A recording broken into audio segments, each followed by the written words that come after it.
विजय कौशिक जी, आप ही से मेरा कि आखिर क्यों प्रधानमंत्री नरेंद्र मोदी के नाम को लेकर इतना कंफ्यूजन वाकई था, या फिर ये सिर्फ एक तंज के तौर पर?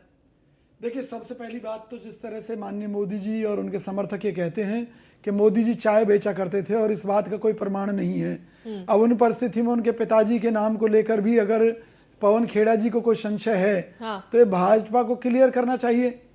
और इसमें दिक्कत भी क्या है, क्योंकि आज पवन खेड़ा जी का ही बयान नहीं है, पूरी देश की जनता ये जानना चाहती है कि आखिर अडानी जी के साथ में मोदी जी के क्या संबंध हैं, क्यों इस देश में महंगाई चरम पर है, क्यों इस देश में प्रदूषण, विदेशी कर्ज, इस देश में और अन्य बहुत से मुद्दे हैं जिन पर मोदी जी किसी पर भी बात नहीं करते।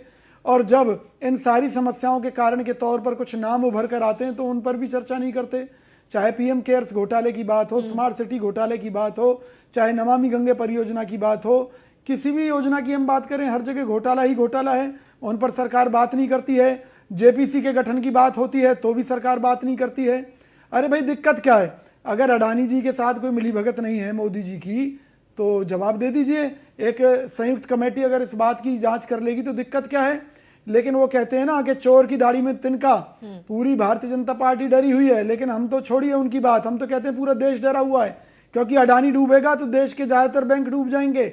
उनमें देश की जनता का पैसा है। जितने बड़े बड़े पूंजीपति हैं ये आम जनता के पैसे पर पूंजीपति बने बैठे हैं। और फिर भाजपा ने देखिए क्या जवाब दिया है कि समय आने पर हम जवाब देंगे। खेड़ा की जान खतरे में है, पवन खेड़ा की जान। इससे साबित हो जाता है, हो सकता है कुछ दिन इंतजार करने के बाद में भारतीय जनता पार्टी अपना जो बदले लेने की रणनीति है उनके तहत पवन खेड़ा जी का ही सफाया करा दे।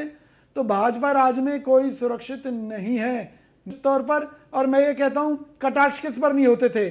खुद मोदी जी जवाहरलाल नेहरू जी पर कटाक्ष करते हैं, कभी इंदिरा जी पर कटाक्ष करते हैं, कभी किसी पर कटाक्ष करते हैं, कभी कहते हैं राहुल गांधी ने अपने नाम के आगे गांधी क्यों लगा रखा है। अरे भाई, आपको रिश्तेदारी जोड़नी है क्या? राहुल गांधी जी की शादी का रिश्ता लेकर आए क्या आप, कि जो आपको ऐतराज है कि भी नेहरू क्यों नहीं लगाया, उन्होंने गांधी क्यों लगा लिया? तो भाजपा के पास जवाब कुछ है नहीं, आरोप का जवाब इनके पास आरोप है, और बात बात में एक छोटे बच्चे की तरह रोने लग जाएंगे। देखिए हमारे मोदी जी के लिए क्या कह दिया, अरे हमारे मोदी जी के लिए तो लेकिन ये तो बात पिता पर आ रही है ना, बात पीएम नहीं बल्कि पीएम के पिता की बात है। सर, पिता का अपमान तो कोई भी व्यक्ति नहीं सुनिए ना, मोदी जी का कोई पिता नहीं है। क्यों? सबूत के साथ कह रहा हूं। खुद मोदी जी कहते हैं कि वो सन्यास की तरफ निकल गए थे जब उन्होंने शुरुआत में, जीवन की शुरुआत में सन्यास ले लिया, धर्मपत्नी को भी छोड़ दिया। तो ऐसे व्यक्ति का कोई पिता नहीं है। योगी जी अपने पिता की जो अंतिम उसमें संस्कार में नहीं गए, क्योंकि उनके लिए जब एक आपने प्रण ले लिया देश के लिए, समाज के लिए, तो फिर इनका ना कोई माँ है ना कोई बाप है, पहली बात। लेकिन क्वेश्चन यही तो उठ रहा है कि भाई जब आप देश के लिए इतने समर्पित हैं तो फिर अडानी के लिए समर्पित क्यों हैं आप? देश के लिए समर्पित होना चाहिए। उन परिस्थितियों में अगर पवन खेड़ा जी ने कोई सवाल कर दिया, उसका जवाब देना चाहिए था। और मैं तो ये कहता हूं कि जब मोदी जी को चाय वाला बनने में ऐतराज नहीं है, एक चौकीदार बनने में कोई ऐतराज नहीं है, और खुद के लिए मोदी जी खुद तमाम तरह के अपमानजनक शब्दों का इस्तेमाल करने से पीछे नहीं है, केवल सत्ता के लिए, तो पवन खेड़ा के बयान से क्या ऐतराज है? मैं तो हैरान हूं। और भाई, अगर भारतीय जनता पार्टी और मोदी जी इतने ही कमजोर हैं, एक छोटे बच्चे की तरह रो रहे हैं, तो भाई निश्चित तौर पर देश खतरे में है। देश खतरे में है अडानी के कारण, क्योंकि जिस देश की अर्थव्यवस्था नहीं बचेगी उस देश का क्या होगा? आज महंगाई चरम पर है, हर आदमी का जीना हराम है। गरीब आदमी, खुद सरकार मान रही है कि 80 करोड़ से ज्यादा लोग केवल 5 किलो गेहूं पर जिंदा हैं जो पीएम के द्वारा दिया जा रहा है। तो 80 करोड़, 125 करोड़ में से तो 25 करोड़ तो बच्चे भी होंगे, उन्हें साइड में कर दो। 1 अरब जनता में अगर 80 करोड़ लोग 5 किलो गेहूं पर जिंदा हैं तो देश की स्थिति का आप अंदाजा लगा सकते हैं। और मैं ये कह रहा हूं, आरबीआई के रिजर्व फंड से कई बार गवर्नमेंट पैसे निकाल चुकी है। इसके अलावा विदेशी कर्ज 40 लाख करोड़ से बढ़कर 140 लाख करोड़ हो गया है। देश में किसी सड़क पर जाओ टोल ही टोल है। आप ये देखिए ना, मुद्दों की बात करे सरकार, लेकिन नहीं, मुद्दों की बात करेंगे, ओहो मोदी जी के पिताजी को क्या कह दिया, मोदी जी को क्या कह दिया, माँ को क्या कह दिया, उनकी धर्मपत्नी को क्या कह दिया। मोदी जी स्पष्ट रूप से बता दीजिए, ये देश आपका माता पिता है या आपके माता पिता हैं, क्या है ये चक्कर समझा दीजिए। अडानी देश से बड़ा है या आप देश से बड़े हैं या कौन बड़ा है? और मैं तो ये कहता हूं, मुझे प्रधानमंत्री बना दीजिए और सुबह से शाम तक बीजेपी मुझे गाली दे, मैं फिर भी इनकी इज्जत करूंगा, कोई फर्क नहीं पड़ता। क्योंकि जब मेरा उद्देश्य अगर देश के लिए है तो इन बातों की कोई परवाह नहीं करता। ये ठीक कहते है। हैं गरीब, जवाहरलाल ने, हम एक एक उदाहरण दे सकते हैं, लाल बहादुर शास्त्री से गरीब तो नहीं है ना मोदी जी, लेकिन उन्हें कोई जनता गाली देती है, कुछ कहती है और इन पर सवाल उठते हैं तो ये बौखला जाते हैं, ये कहते हैं बदला लेंगे। भैया ले ठीक है, लीजिए, एक बार जवाब पेड़ा जो भी है ये पवन इन्होंने पेड़ा जो भी कह बोला- दीजिए, क्या फर्क पड़ता है, क्योंकि भाजपा में खाने के चक्कर में बिल्कुल बिल्कुल पवन खेड़ा अभी- को पवन पेड़ा समझकर खाना चाहती है भाजपा, खा लीजिए। इस वक्त कौशिक साहब भी जुड़े हुए। कौशिक साहब, आमीन साहब की बातें आपने सुनी ध्यान से, क्या लगता है कि कुछ गलती हुई है कांग्रेस की तरफ से, या आप अभी भी अपनी बातों पर अडिग हैं? देखिए, बात अगर हम कांग्रेस पार्टी की करते हैं तो कांग्रेस पार्टी कभी किसी का अपमान नहीं करती, लेकिन जहां तक लोकतांत्रिक व्यवस्था की बात है, प्रधानमंत्री नरेंद्र मोदी की ना कोई जाति है, ना उनका कोई धर्म है। उनका अगर कोई धर्म है तो वो केवल राष्ट्र धर्म है। अगर वो नहीं निभाएंगे उस राष्ट्र धर्म को, इस देश के प्रति अपनी जिम्मेवारियों को नहीं निभाएंगे, तो जिस तरह परिवार में बच्चे किसी भी गलत बात के ऊपर अपने पिता को भी गलत कह देते हैं, अपनी माता को भी गलत कह सकते हैं, अपनी भाई को भी गलत कह सकते हैं, तो उन परिस्थितियों में कांग्रेस के प्रवक्ताओं का भी हक है, प्रवक्ताओं को भी हक है कि भाई आप अडानी के, सुनिए, आप अडानी के साथ ऐसा व्यवहार ना करें कि वो इस देश के मालिक बन जाएं, वो उस देश के पिता बन जाएं भाजपा के लिए। अरे भाई, प्रधानमंत्री जी सबके हैं तो उन्हें कांग्रेस की भी बात सुननी चाहिए। क्यों नहीं कांग्रेस की मांगे मानी जाती इस मुद्दे पर देश की संसद में? क्यों नहीं मानी जाती? क्या कांग्रेस के प्रधानमंत्री नहीं है वो? कांग्रेस के भी हैं, क्यों नहीं है? आप ये जब देश के प्रधानमंत्री हैं, जब बजट अरे भैया सुनिए मेरी बात, सुनिए, मुझे एक बात का जवाब दे दीजिए, क्या केवल इस देश में भाजपा के लोगों की ही सुनी जाएगी? क्या कांग्रेस के लोगों की नहीं सुनी जाएगी? अगर राहुल गांधी जी महंगाई के मुद्दे पर बात करना चाहते हैं तो क्यों नहीं बात करने देना चाहते? अगर अडानी के मुद्दे पे वो कहते हैं, कांग्रेस कह रही है कि भी जांच करा लीजिए, उसमें क्या दिक्कत है? तो क्यों नहीं जांच कराती? लेकिन अगर जांच चलिए नहीं करा रही वो, लेकिन अगर जांच नहीं कराएंगे तो क्या आप पिता पर जाएंगे, इस तरीके के बयान देंगे, अपमान सुनिए ना करेंगे? मेरी बात कृतिका जी, जी, ये देश जितना भारतीय जनता पार्टी का है, हाँ, उतना कांग्रेस का है, और उतना कांग्रेस के एक छोटे से छोटे कार्यकर्ता है और बीजेपी के कार्यकर्ता का भी है। सपने देखना सभी का हक है, लेकिन हमारे सपनों में सीधी सी बात है कि हम इस देश का नुकसान किसी भी परिस्थिति में बर्दाश्त नहीं कर सकते, चाहे हम सत्ता में हैं या नहीं है। कांग्रेस की विपक्ष में जिम्मेवारी क्या है कि भाई कोई भी मुद्दा ऐसा आता है, चाहे वो हिडनबर्ग के थ्रू आ रहा है अंतर्राष्ट्रीय स्तर पर, चाहे वो किसी और के थ्रू आ रहा है, जिससे देश की अस्मिता दांव पर लगी दिखाई देती है, हाँ, तो उन सवालों को उठाना हमारा फर्ज है, वो और सरकार का फर्ज है उन सवालों का निराकरण करे, हाँ, उन पर जवाब दे। और सरकार का नहीं जी सब कुछ ठीक है, सब कुछ ठीक है। अब नहीं, मैं आपकी बातों से, आपके सवालों से, आपके मुद्दों से पूरी तरह सहमत हूं, लेकिन एक पिता का अपमान, इससे तो मैं सहमत नहीं हूं। वो खेड़ा जी का निजी बयान है, सुनिए मेरी बात, हाँ, भाजपा को चाहिए उनके खिलाफ कानूनी कार्रवाई करे, लेकिन इस तरह की धमकियां ना दे कि हम समय आने पर बदला लेंगे, ये करेंगे। भाई अगर किसी ने गलत कहा है उसे सजा मिलनी चाहिए। कांग्रेस पार्टी ने कभी मुझसे नहीं कहा कि मोदी जी के पिता का अपमान करो, माँ का अपमान करो, फिर भी मैं अगर कोई गलती करता हूं तो उसकी सजा विजय कौशिक भुगते ना, कांग्रेस पार्टी क्यों भुगतेगी? तो क्योंकि पवन खेड़ा है तो कांग्रेस पार्टी के प्रवक्ता ना जी, कांग्रेस पार्टी के प्रवक्ता है पवन खेड़ा, बिल्कुल है, तो फिर चेयरमैन है उसके, फिर क्यों नहीं भुगते कांग्रेस? नहीं, प्रवक्ता अगर कोई चीज कह रहा है तो वो कांग्रेस के दम पे ही तो कह रहा है। मेरी बात सुनिए, हाँ, कांग्रेस ने कभी ये नहीं कहा कि किसी के, लेकिन पवन खेड़ा जी बताएंगे ना उन्होंने किस संदर्भ में कहा, उन्होंने बताया भी है। अरे यार, लेकिन उनकी जो बातें हैं उससे तो लगा कि वो तंज कस रहे हैं। ना तंज, वही बात, लोकतंत्र में तंज कसना आम बात है। जब लेकिन पिता के अपमान करना, ये नहीं, पिता का अपमान तो पहले मोदी जी माफी मांग ले, क्यों उन्होंने राहुल गांधी का अपमान किया कि भाई गांधी क्यों लगा रखा, नेहरू क्यों नहीं लगाते? इतना बड़ा अपमान संसद के अंदर, तो पहले तो मोदी जी माफी मांग लें, फिर पवन खेड़ा जी माफी मांग लेंगे, विजय कौशिक भी हाथ जोड़कर माफी मांग लेंगे। ठीक है, कौशल खान जी कहते हैं ना पर उपदेश कुशल बतेरे, ये हमें संस्कारों की शिक्षा दे रहे हैं। चलिए जवाब ले लेते हैं एक बार। अभी मेरे कांग्रेस के जी, तो आप पवन खेड़ा की मर्दानगी को ललकार रहे हैं, ये भाजपा की भाषा है, यानी कि दूसरों को उकसाना भाजपा की भाषा है। अरे साहब आपने क्या बोला, आपने क्या बोला, बीच में क्यों बोले?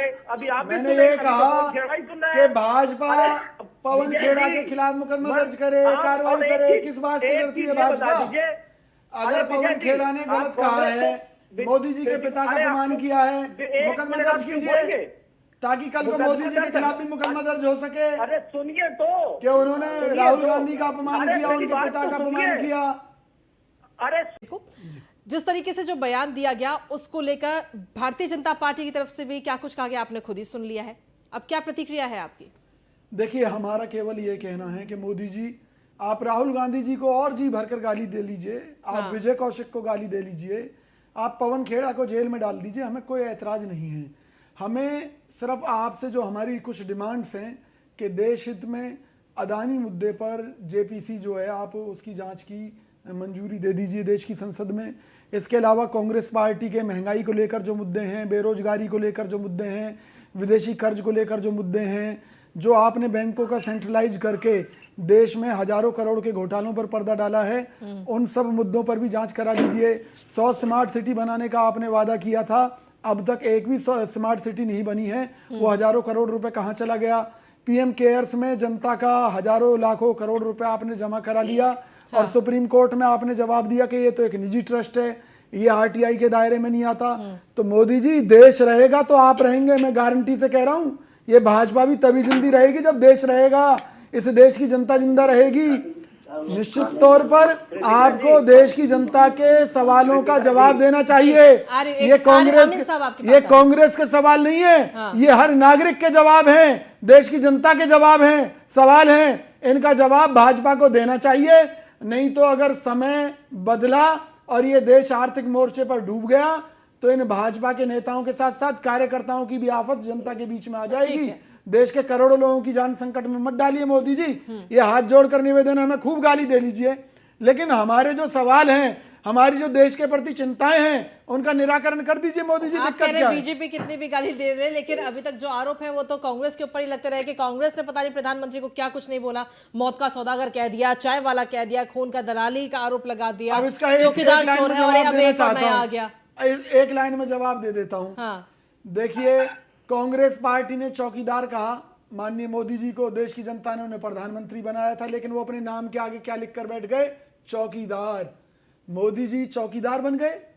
और आपने चौकीदार के आगे चोर जोड़ दिया। नहीं, आपने भी कसर नहीं छोड़ी ना। सुनिए ना कृतिका जी, बात वो नहीं है। बात ये, विपक्ष में बैठा आदमी आपको चोर कह सकता है, कुछ भी कह सकता है। जब भाजपा विपक्ष में थी तो हमारी पार्टी पर क्या क्या आरोप लगाती थी, हमारे नेताओं पर क्या क्या आरोप लगाती थी, आज ये भूल गए उन दिनों में। आज मुद्दों पर बात करने की बजाय छोटे बच्चे की तरह रोने लग जाते हैं। इन्होंने हमें ये कह दिया, वो कह दिया। चलिए आमीन साहब, ये प्राइम मिनिस्टर चाहे किसी दल का हो, प्राइम मिनिस्टर है, एक ही मतलब मोदी जी को कुछ भी कहने का हक है और विपक्षी कुछ भी ना कहें। नहीं। मतलब विपक्षियों के सवालों का जवाब भी ना दे भाजपा, फिर भी विपक्ष हाथ जोड़कर खड़ी रहे।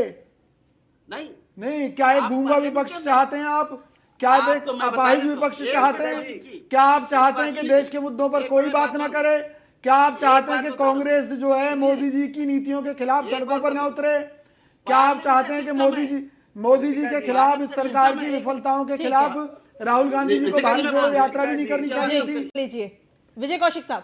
मैं पूरी भाजपा के उन सभी नेताओं को बताना चाहता हूं जो जनता के अंदर इस मुद्दे को लेकर जहर घोलने का काम करते हैं, तो उन्हें पता होना चाहिए कि फिरोज गांधी जो है पारसी थे, उन्होंने देश की आजादी और राहुल गांधी क्या है? योगदान दिया था।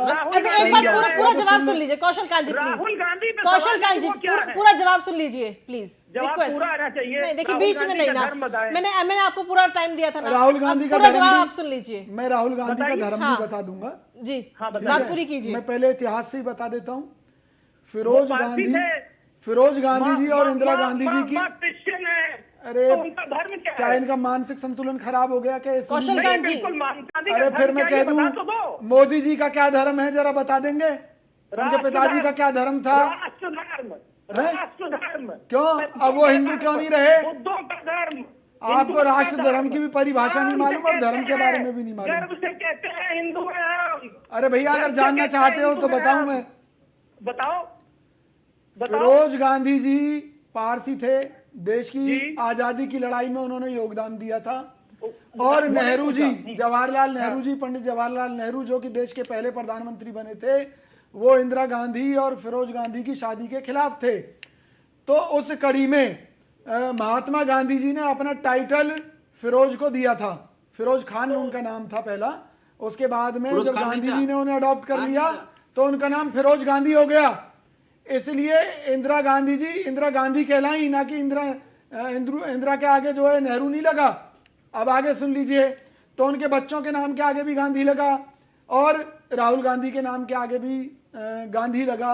इस वजह से उनके नाम के आगे। धर्म क्या है? और आपको बता दूं, धर्म फिरोज क्या है? गांधी का अंतिम संस्कार हिंदू रीति रिवाज से धर्म उनका क्या दाह है? संस्कार करके किया था।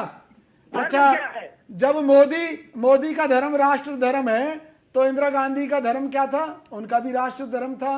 राहुल गांधी का भी राष्ट्र धर्म है। फिर क्यों आप मैं ये कहना चाहता हूं कि क्या ढूंढना चाहते हैं? चलिए ठीक क्या है, रिश्तेदारी ठीक है, ढूंढनी देखिए क्या? नहीं, धर्म की और टाइटल की लड़ाई आज यही खत्म नहीं, करते हैं इसको। पिताजी की नहीं, बात हो रही है, इसलिए धर्म जरूरी हो गया कृतिका जी। अभी तो अच्छा, आप कह कौशल रहे कांत जी। हैं इसलिए कि अच्छा, मोदी कौशल जी का कांत जी, राष्ट्र आप धर्म है, देखिए, फिर उनका अभी पिता कुछ देर कौन पहले है? विजय कौशिक जी ये कह रहे थे कि जब आप नहीं बीजेपी बताते विपक्ष ना। में थी तब बीजेपी ने भी विजय प्रधानमंत्री कौशिक पर जी खूब के इस पास तरीके के जवाब बयान नहीं दिए है हैं। कि क्या राहुल नहीं गांधी कहा का मनमोहन धर्म सिंह क्या ने? है? क्या नहीं कहा? बताइए। नरसिम्हा राव के लिए क्या नहीं कहा? उन्हीं नरसिम्हा राव जी का जिन्होंने स्मारक बना रखा है। बात करते हैं 19 की बात करें। कृतिका जी, इसमें कोई शक नहीं है कि राजनीति में गालियों का या गलत सभ्यता या गलत आचरण का कोई स्थान नहीं होना चाहिए। बिल्कुल। कांग्रेस पार्टी कभी भी ऐसी विचारधारा को अहमियत नहीं देती। 3 साल के स्टेटमेंट देख लीजिए आप। बीच में बोल रहा हूं। ठीक है, कौशल कांत जी, देखिए लास्ट आतंकवादी के लास्ट खिलाफ कमेंट ले रही हूं मैं सिर्फ। लेकिन- देखिए, माफी चाहूंगी। लेकिन प्रवचन मत देश दीजिए। के प्रधानमंत्री माननीय नरेंद्र मोदी जी का भी फर्ज बनता है कि देश को लेकर विपक्ष की जो चिंताएं हैं हाँ। उनके सवालों के जवाब दें, जनता के भी जवाब दें। ऐसा नहीं है मामला विपक्ष कोर्ट में है, से कोर्ट बड़ी में जनता बहुत है, ऐसी जनता के व्यक्ति सवालों है। के भी जवाब दें। आज देश की जनता परेशान है। आज टैक्सों की इतनी मार है, चाहे मेडिक्लेम पर टैक्स की बात हो, चाहे इंश्योरेंस पर। कब कराते हैं हम? आज सरकार जो चिकित्सा सुविधाएं दे नहीं पाती, हम मजबूरी में मेडिक्लेम कराते हैं, उस पर भी जीएसटी। क्यों भाई? आज जनता एकदम को झूठ बोला जा रहा है। अर्थव्यवस्था के कृतिका जी, आज के लिए समय निचोड़ो में मत। देश के ये 30 जनता करोड़ रहेगी तभी परिवारों देश को रहेगा। जनता को 5 मारो लाख मत। चलिए, मैं ठीक तो है। हाथ जोड़कर कह रहा हूँ यही। नहीं, ये तो मुद्दा